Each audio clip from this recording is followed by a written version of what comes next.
Assalamualaikum Ustaz. Waalaikumsalam warahmatullahi wabarakatuh. Tolong dijawab ya. Iya. Ya, saya tidak mengada-ngada nih. Kalau baca Mbak. Bismillah, baca yang ini. Baca, sudah bunyi. Nih yang nomor 3, baca. Assalamualaikum Ustaz, tolong dijawab ya, kalau suami mencontohkan kalimat talak ke istri dengan kalimat jelas gimana hukumnya. Dia bilang ini cuma contoh ya, aku talak kamu, begitu baru jatuh.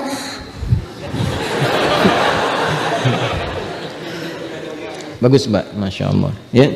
Sekarang lihat Buya baca. Assalamualaikum Ustaz, tolong dijawab ya. Kalau suami mencontohkan kalimat talak ke istri dengan kalimat jelas, gimana hukumnya? Dia bilang ini cuma contoh ya, aku talak kamu, begitu baru jatuh. Maksud dia ucap begitu menjelaskan bahwa kalimat dia sebelumnya bukanlah kalimat talak.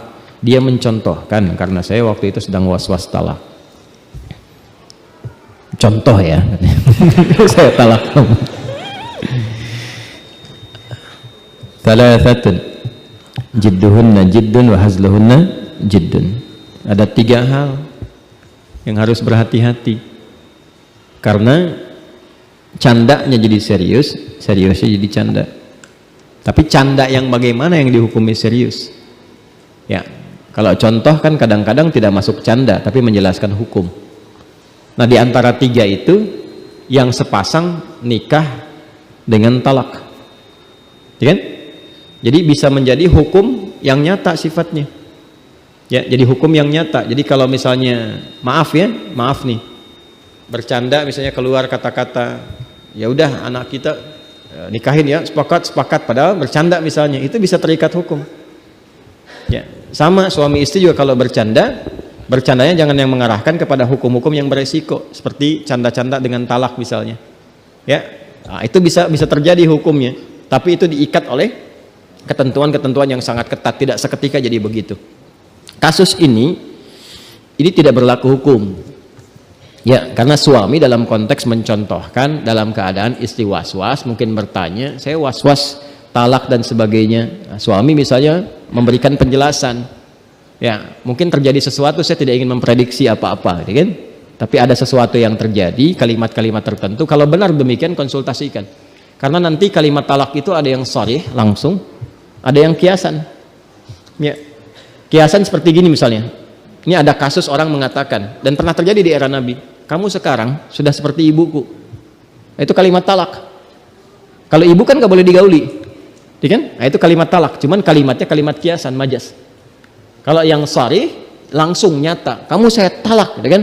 Nah, itu berlaku 1, berlaku sekali talak. Walaupun misalnya disebutkan kamu saya talak langsung 3, tetap 1, ya? Tetap 1, jelas ya? Baik. Nah, itu ada tempo, karena memang talak itu spirit awalnya bukan untuk memisahkan, tapi untuk merenungkan dan mengevaluasi diri. Jangan salah loh, jangan salah. Spirit awal talak itu bukan memisahkan, tapi merenungkan dan mengevaluasi diri. Makanya diberi waktu.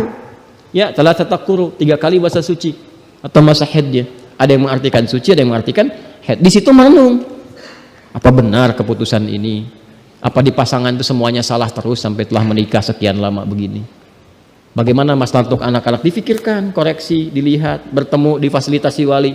Kan yang An-Nisa ayat 35 itu, ya, wa in khiftum shiqaqa bainihima fab'athu hakaman min ahlihi wa hakaman min ahliha yurida islahan yuwaffiqillahu bainahuma. Kalau mau islah, artinya sama-sama memperbaiki diri, karena boleh jadi yang salah bukan salah satu saja, keduanya mungkin ada persoalan. Maka kalau nggak bisa selesaikan sendiri, cari pihak lain yang memberikan solusi untuk mendamaikan. Ya, karena itu fungsi wali bukan hanya menemani dan menikahkan, ingat, tapi memberikan pendampingan ketika ada persoalan. Di situ hadir memberi solusi. Nah, kalau sekiranya itu bisa selesai tuntas, kalau memang ada niat memperbaiki. Kalau ada persoalan serius, nanti diberi tempo, dilihat ada perbaikan nggak, perubahan tidak. Kalau membahayakan bisa dipisah. Itu spirit awalnya. Jelas ya? Jadi kalau dalam kasus ini tidak jatuh, dia hanya memberikan satu gambaran untuk menghilangkan was-was. Ini kalau ada kamu misalnya ingin clear, ini cuma contoh nih, contohnya begini baru jatuh misalnya. Kalau tidak seperti itu, maka tidak jatuh. Dalam konteks ini tidak berlaku. Kecuali ada kalimat-kalimat kiasan yang keluar, yang ini tidak ditanyakan. Misal ada kalimat seperti yang tadi saya sampaikan, secara normal, wajar, dan sadar dia mengatakan misalnya, kamu sekarang sudah seperti ibuku sendiri. Nah itu kalimat-kalimat kiasan yang menghadirkan unsur talak. Hati-hati ya.